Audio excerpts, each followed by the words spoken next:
Hey, hello guys, how you doing? Today I'm working here with KVM. Pretty much install a new VM on VMware, and what we're going to do is we're gonna go through all the installation process in order to handle VMs on CentOS. I guess it's 7.4, and the virtual machine is empty, totally empty. So we're gonna go through all the process, and we're going to try to connect our Virt Manager software, which is going to be installed remotely, in order to be able to create virtual machines and everything from GUI interface.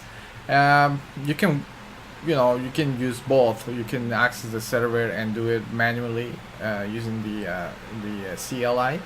But I think in terms of virtualization, it's better to have a GUI, and like you can just drag and drop things or select things and then just create virtual machines easily.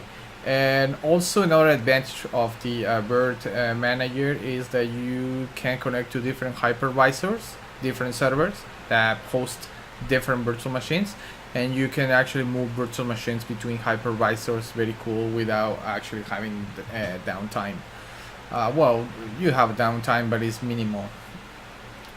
So yeah, so here I am on my local PC, and like I said, I'm install a virtual machine which is hosted on this thing. I was trying to prepare the network, but I believe I'm gonna do everything together with you guys. So let's see. Okay, so I'm going first to connect to SSH into that server. I mean my virtual machine. So the IP is 168.168.108, and so it seems like I was using that IP before. So I'm gonna copy this command, and it should be okay. All right. So the password is that one. Okay. So I'm gonna go to sysconfig and network scripts, and from there I'm gonna edit the file cfcfg, which contained all the information related to my network card. As you can see, the network card is receiving an IP from my local DHCP. So I'm gonna get rid of this. No enable IPv6, so I don't care about that. I'm gonna take that away, and I guess pretty much that one too, and just leave that thing. From here, I'm gonna modify this as I'm going to configure for the server and a static IP. So I'm gonna go for none, and IP ADDR for 192.168.1.143. And then also the mask. I think it's mask. I don't remember that. I think it's 160. 255.255.0. I'm not sure it's net mask or only mask. Okay, we will find out. Gateway. Also, it's gonna be 192.168.1.1, and I guess DNS 1. It's gonna be 192.168.1.1. So that's good. So once we have this, let's restart the network,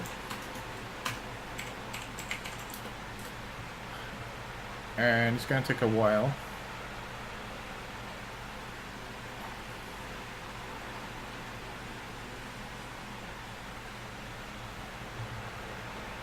Sometimes I have to restart the virtual machine in order to receive those changes, but since we are using the network manager, it seems like something else is messed up on the Red Hat. I don't even know if it's using the previous scripts for I don't know, reload the network interfaces, or still using, or it's actually using the new network manager.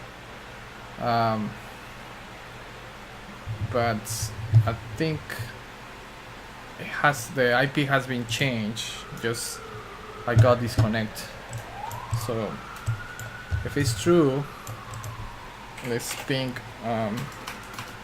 the new IP, which is 192.168.143, if I recall. Yes. So I got disconnected from this one. Let's close it out, and then let's try to connect to the new IP. Alright, just configure 196.168.143. Alright. So I was using that IP also.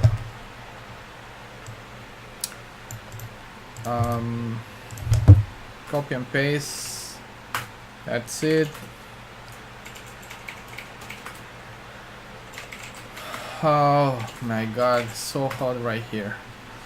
That's what I probably you guys hear on the microphone, my fan, but sorry about that.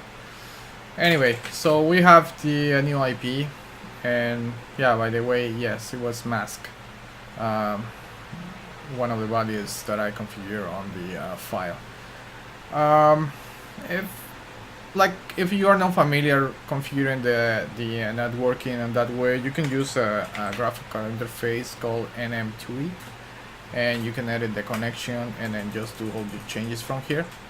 I sometimes prefer to do manually, but you know, it's up to you.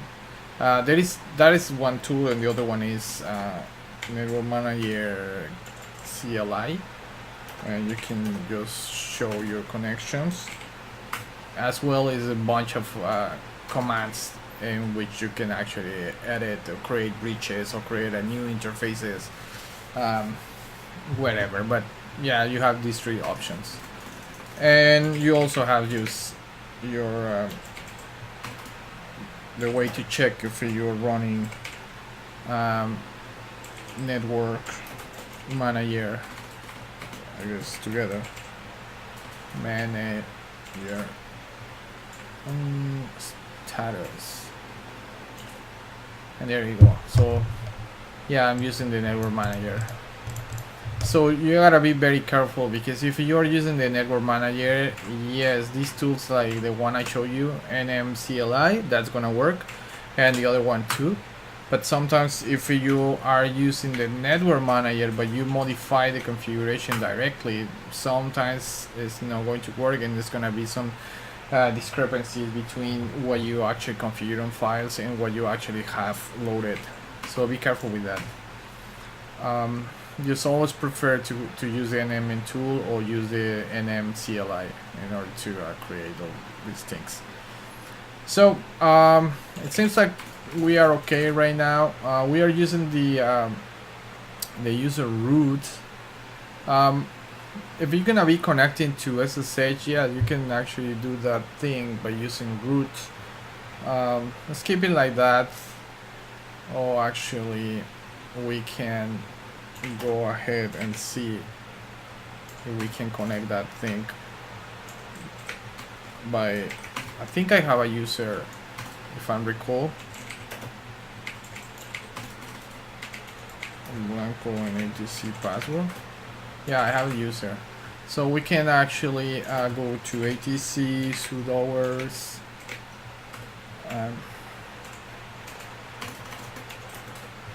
and then look for root, and then you can make yourself as a root. So I copy that line of Blanco, and now I'm pretty much roots. So I'll log in as Blanco. Just to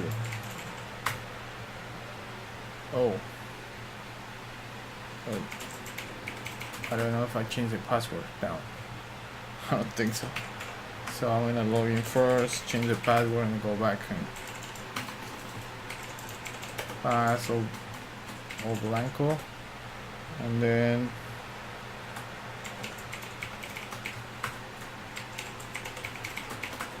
all right.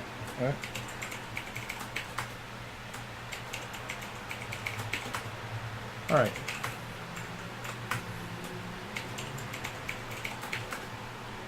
All right. So I'm all blanco now, and so what we're gonna do first is install all the package from virtualization. So the new way to install package in CentOS is by grouping a bunch of software that you need to install in order to make the server to perform a certain task, in this case virtualization. So you gotta use your tool jump in order to group list your hidden groups.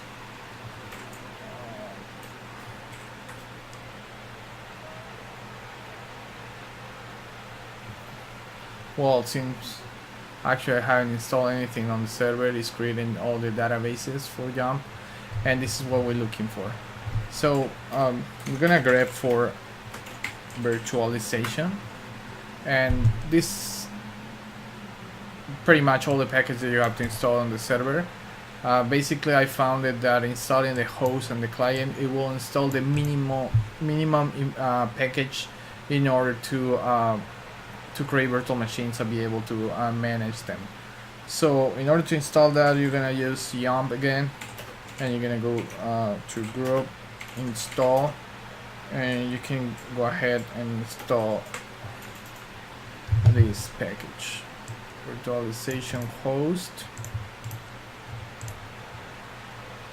and virtualization client.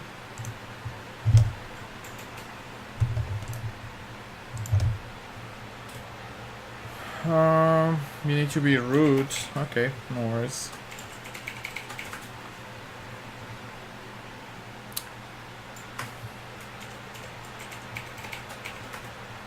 Alright, so I'm just gonna copy the same command.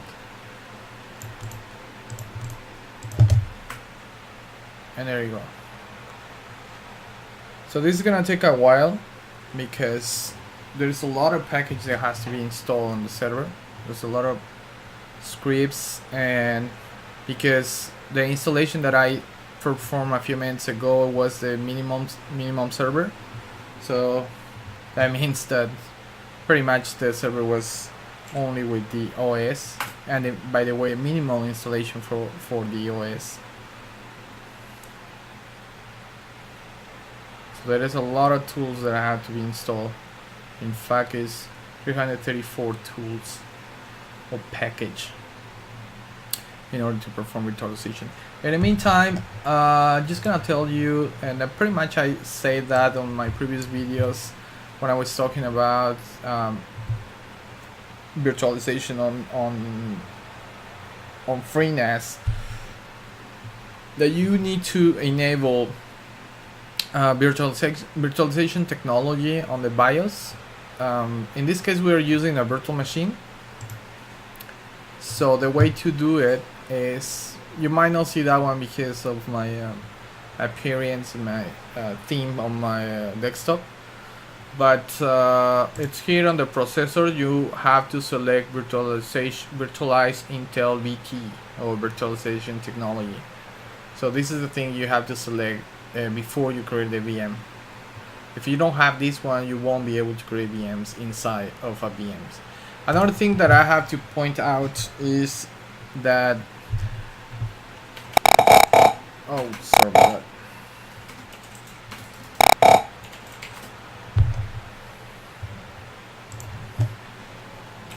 that. Oh, yeah, I was about to say the bridge mode for network cards is not gonna work for KVMs. Well, it's not gonna work for a virtual machine that is inside to another virtual machine. Let me try to explain.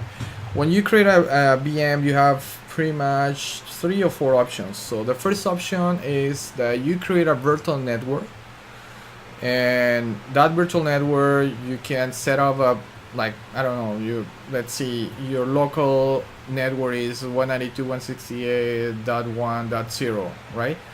And your virtual network can be 172.16.0.0, for example. So it can be totally different network, and also it can be NATed. So all the package from one network is gonna be routed through the local network. That's one part. So you can create multiple networks and assign virtual machines to different networks, and all of them will be hosted on the same server. Okay, so that's good thing, because you can create like kind of VLANs, right? So separate different virtual machines and different virtual networks, and all of them is gonna be routed to the same card in the same server. So that's pretty cool. The other thing is you can actually create the same virtual network, but you totally isolate that network. So you will play with your virtual machine, but it will not have any connection. It's just between your virtual machines, and that's it. There's no connection with the external world, which is kind of useless, but sometimes for testing or like security, yeah, you can actually perform that thing. And the other thing is when you create a bridge between, for example, let me explain it. This is the most popular, and it makes sense because you actually receive an IP from the local network. So, for example, this is this terminal that I'm showing you right now. That's my desktop. So my desktop has 2 network cards, and this is actually not plugged in to the switch. So that's what I am not receiving any IP. But this one is plugged to the switch. So I have here a local DHCP that I configure in my PFSense router, and this is how I get these IPs. So it will be nice if my server, right, which is represented in this screen, and all the virtual machines that I create on my server will be part of this. Oh, actually no, will be part. Well, will be part of the same network, but I also will receive an IP from my PFSense. So as you can see, I configure a private IP, which is on the same network. This is my virtual machine, which is acting as a server, and this is my desktop. So both of them, they are able to communicate. But it will be pretty good and very useful if I'm able to create virtual machines on this server, and also this virtual machine will be able to reach the DHCP, which is the PFSense. This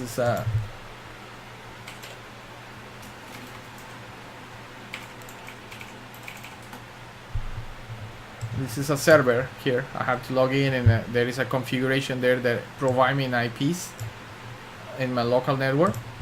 So it will be very nice to get those kind of IPs, or even set up statically IPs, and then be able to provide a web server or something, right, in order to mount different services in different virtual machines, instead than just NATing just like a regular router. So that's pretty cool, and that's actually works. KVM is capable for doing this kind of things on a server, on a physical server. When you have a VM like I am showing you right now, my server is a VM, and I'm going to create VMs inside to this VM. That kind of feature is not going to work. The feature that I just told you, breaching, is not going to work. I'm gonna be explaining in the next video how to create a breach and all these steps, but unfortunately that's not gonna work. And I spent a lot of time trying to do that thing. In some networks cards, they allow breaching by default, and some of them you might be able to make it work, but I already tested in one of the servers at work, and it works totally fine. It's very simple, very easy to create a bridge and slave that to your physical network. It's very simple, and then you create all your virtual machines, and all of them will communicate with your DHCP or whatever it is behind to that network, and you will receive IPs, or you'll be able to configure statically. So that's pretty cool. But unfortunately, in virtual machines, that's virtual machines inside a virtual machine, that's not gonna work. So this is something that is good to clarify, because that will save you a lot of time. So I always think it in money. Anyway, so virtualization has been installed on the server. That's another plus. And the next thing we're gonna do is basically I'm going to try to connect. There is a program called Virt Manager. You know, if you try to install study for the Red Hat cert, they will provide you a virtual machine, a server that has a GUI interface, graphical environment, but it's very, very weird that if you're working in the enterprise industry, you will see a server, especially Red Hat or CentOS or whatever, with graphical environment. It's very, very, very strange. So you pretty much will be accessing servers like this in CLI mode, and in order to create virtual machines, things like you need a GUI interface. So I'm going to install that GUI interface on my desktop, and we're gonna try to access this server and try to create virtual machines from the GUI. So the GUI that I'm going to install, I installed that in my Linux box. Let me see. Let's try to find that thing.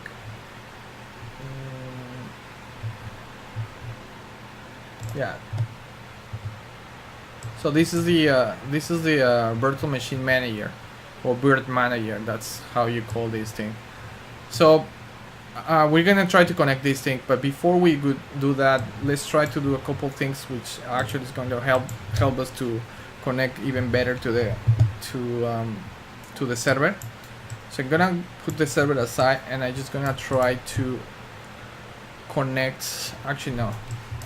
I'm gonna go back to the server, and what I'm gonna do on the server, I'm going to SSH. I'm gonna create a key, so it will be easy for me to log into the key without actually providing any password.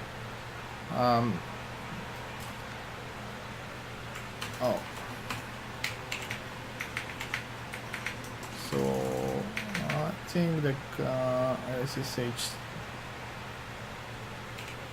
keygen -t.sa. Alright. So I create that thing, and what I'm going to do now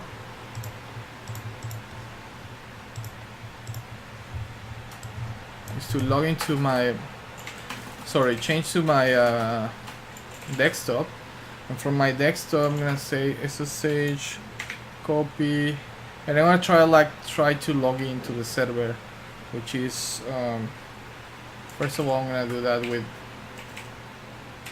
this 143, and that's gonna be the password. There you go. And also I'm gonna do that with the user Oblanco, and there you go. So now if I go to Oblanco and I say 192.168.1.143, I'm logging to the server, and I'm able to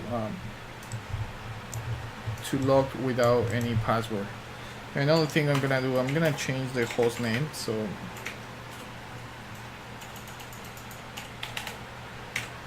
HyperV2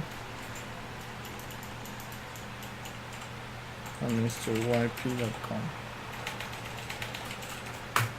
and Let's try to reboot that thing. Gonna ping 168.1.143. Let's check that the server is actually coming up.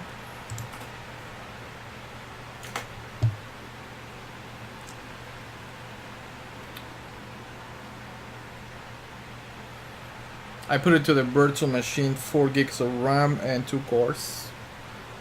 So there's not much resources if you're gonna play with these things. You don't need too much resources. Alright, so it's up. It's pinging. I'm just gonna clear that thing and I'm just gonna log in with my user Blanco. And that's it. Alright, so now we're gonna try to connect to the HyperV, which is basically... Oh, before I actually do that, let me tell you a few things. HyperV has 2 different locations. So for the configuration files, it's gonna be on layer B.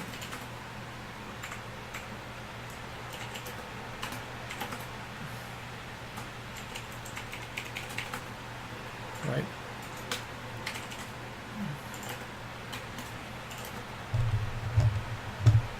So etc lib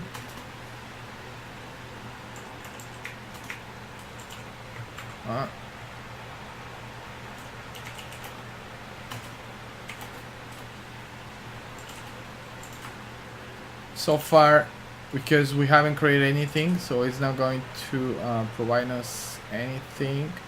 Actually, no, that's not true. There should be some files over there, but the thing is, we are not accessing this as a root user. And one more thing is that we have the C Linux enabled, so that prevents from showing us what is inside. Let me see if that is actually true. Yeah, it was true. So now I'm connecting. Sorry, I'm displaying as a root user. So there is a few files, and what we can do is try to disable that thing, or at least making. We can do permissive, which is going to provide us all the errors. So, well, no errors, but all the violations on the system, and it's gonna print all of them. And also you can actually just disable, which is actually what we're gonna do. And in order to disable it, we have to reboot the server. And I was thinking to disable the firewall dip. No, it's okay. Let's try it. So let's ping that thing again, and let's wait.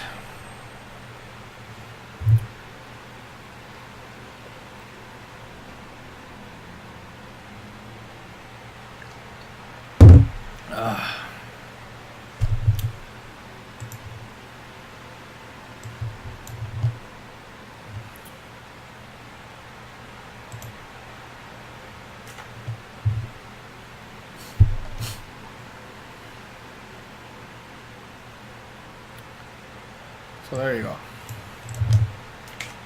So let's connect to the server. There you go. So now we are into the server, and one more thing is we're still connecting as a Blanco.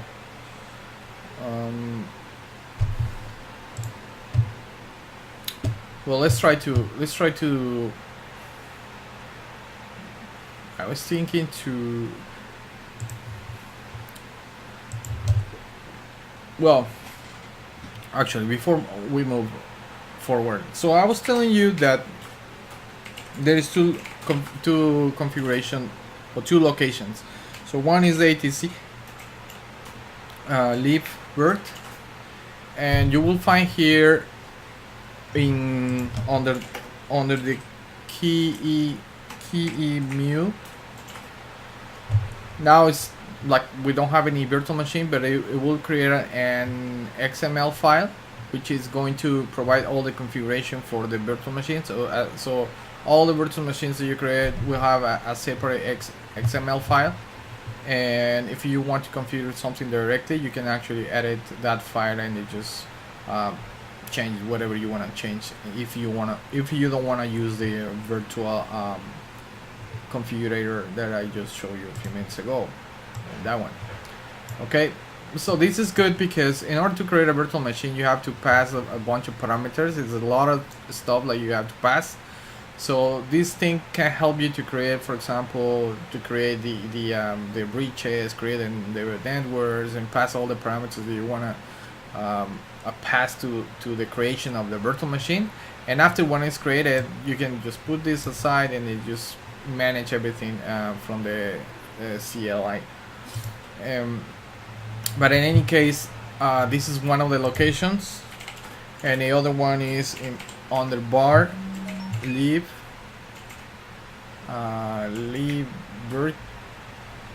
and then that's pretty much all the folders that you need. But basically the most important folder is under image, because under image you are going to put your ISOs, as well you're gonna put all the virtual hard drives that you create for your virtual machines.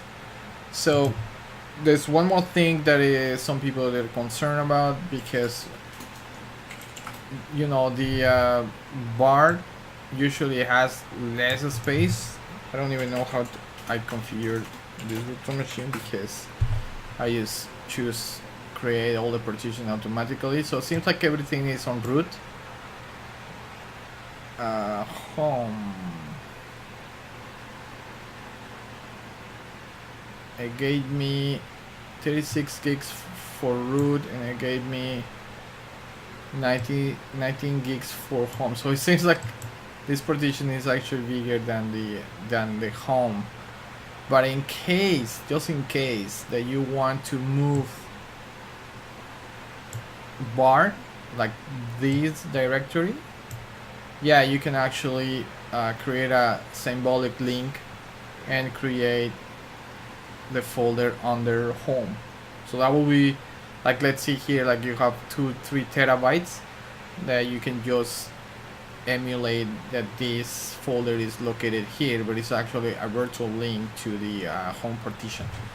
In that case, you will have all your ISOs and all your disks on the home partition, right? So and also we have volume manager. So if you run out of space on home, you can actually add more hard drives and just add them as a part of the volume. Perfect. So once we clarify that thing, I think we're ready to connect to the software. So another thing I want to do is try to add a connection. Well, we can use the same one, or maybe we can just delete it. This is not connected. Just delete that thing and then try to add a new connection. I'm gonna try to connect to all Blanco, and the host name, you can just specify the IP 168.1.143, and you can put auto connect, and that's very normal because you know this is something that you have to modify.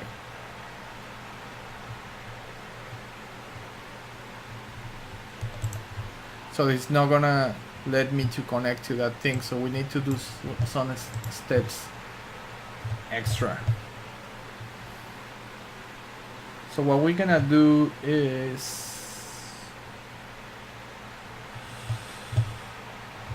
we're gonna move to, I have my notes, so because you know sometimes, so we're gonna go to ATC and a poll kit and local authority, and we're gonna go on the directory 50 -local, and we're gonna create a file called, let's see, O Blanco. blanco underscore policy dot, and it has to be, you know, you can name the file whatever you like, but the thing is they have to have the extension pkla. That's important thing. And inside of them, like if you're creating multiple users, you can just allow the users that you wanna provide them access, and that's gonna be something like this. So I'm putting all blanco and I permit access to the virtual in order to manage all these things. So it seems like that is okay. And also I think we have to restart the libvirt services. So you have to go to systemd and restart. What about if you don't know the service? That's another good question. If you don't know the service, I guess you can run something like list.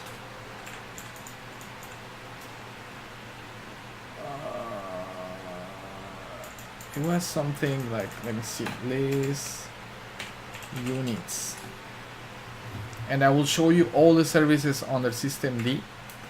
That's pretty cool. And you can actually grab for something that goes like libvirt or something, and that's the service. You see, this is the service that you want to restore. So you go to systemctl again, and then you restart, and then you just pass the service.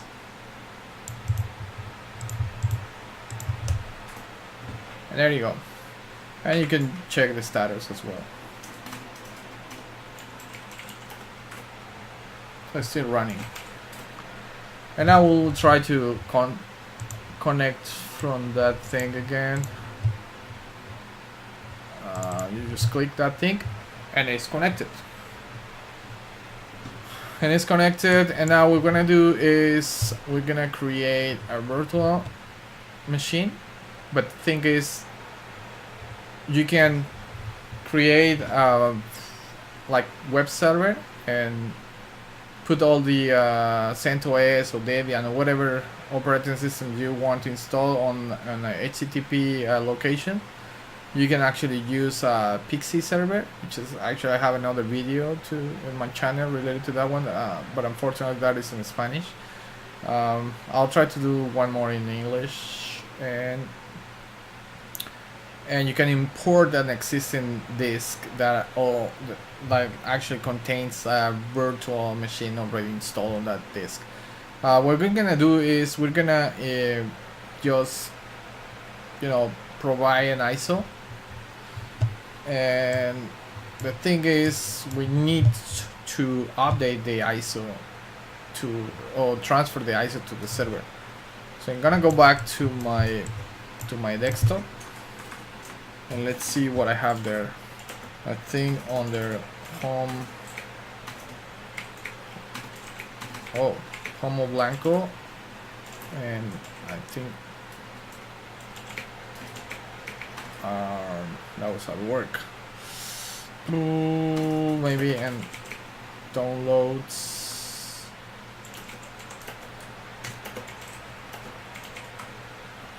Yeah, I have CentOS there. So let's copy CentOS 64 DVD, and we're gonna copy that to root 192.168.1.43, and we're gonna put that one on bar, as I just told you before, libvirt image, right? And now there's no prompting for any password, because that's where we generate the key in order to trust each other. And it's pretty cool. Just transferring my ISO, and if I go to my server, you will see the bar is transferring that thing.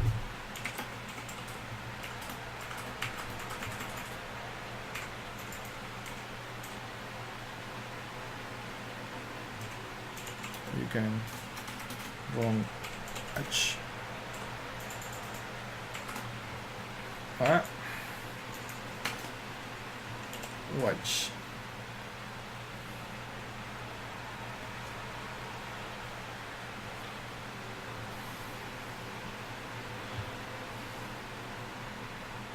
%74.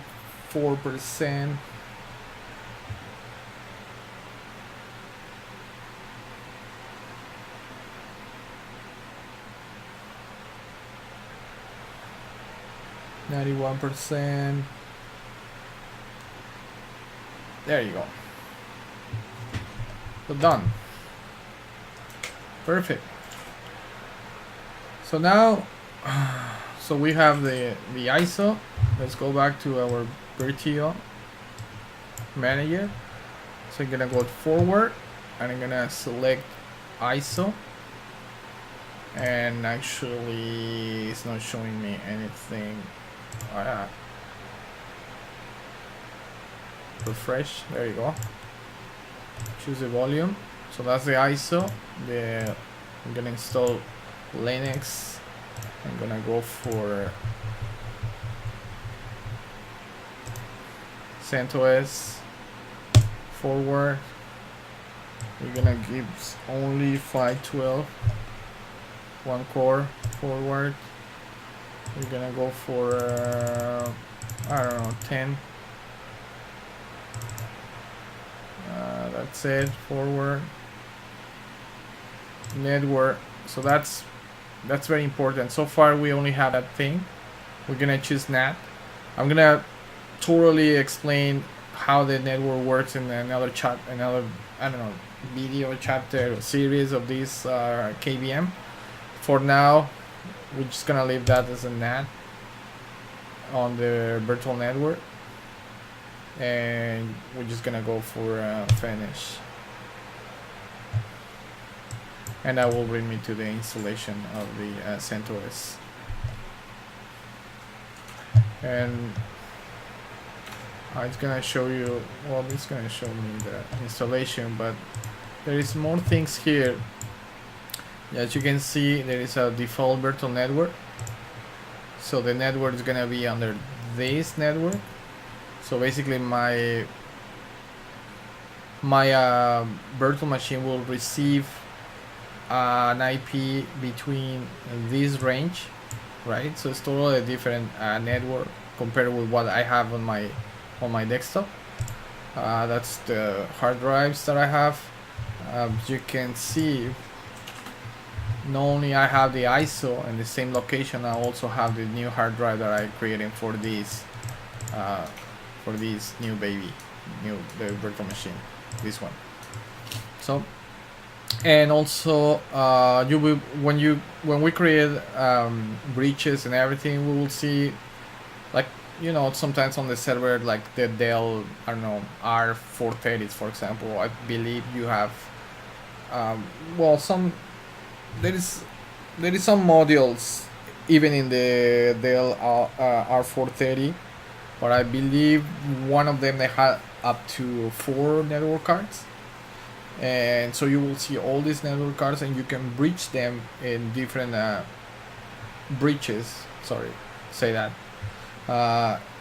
in order to divide the network for a specific bunch of IP VMs. So you will have all the traffic separated by card and different network. If you want, you can define as many networks you want here and connect it to different breaches. So that's pretty cool. You might think, why I have to go to this shitty interface when I have like something like this VMware, which is pretty good and more robust, and it's beautiful, right, to work with this one, or even VirtualBox. But the thing is, this is actually for enterprise environments. Red Hat was supporting Cent until, I guess, Red Hat 5, and after Red Hat 6 they just moved to KVM, and KVM is also on FreeBSD, and this is pretty much been for long time this hypervisor in the enterprise environment. So most of the application, everything behind, they have KVM hypervisor, and you can do as many things you want. Even as you see, the interface is not as pretty as VMware or VirtualBox, but you can run a lot of things by using this one, or even by accessing the server directly and work with the commands from the console. So that's it, guys. It seems pretty simple, but there is many doubts on how to connect this software remotely. That sometimes there is some errors, and people can find how to connect that thing and just give up. But this is the thing. This is a hypervisor, and this is no better metal hypervisor like ESXi or like I don't know, Zen directly as a hypervisor. There is different kind of hypervisor. You can actually go to my channel. I explain what is the different kinds of virtualization. Sometimes you can do virtualization on top of the operating system, which is what we're doing right now with KVM, and sometimes you can actually install the hypervisor directly to the hardware, which is the case of ESXi from VMware, for example. So guys, I think you find this video informative, and we'll see you in the next video. Thank you. Bye bye.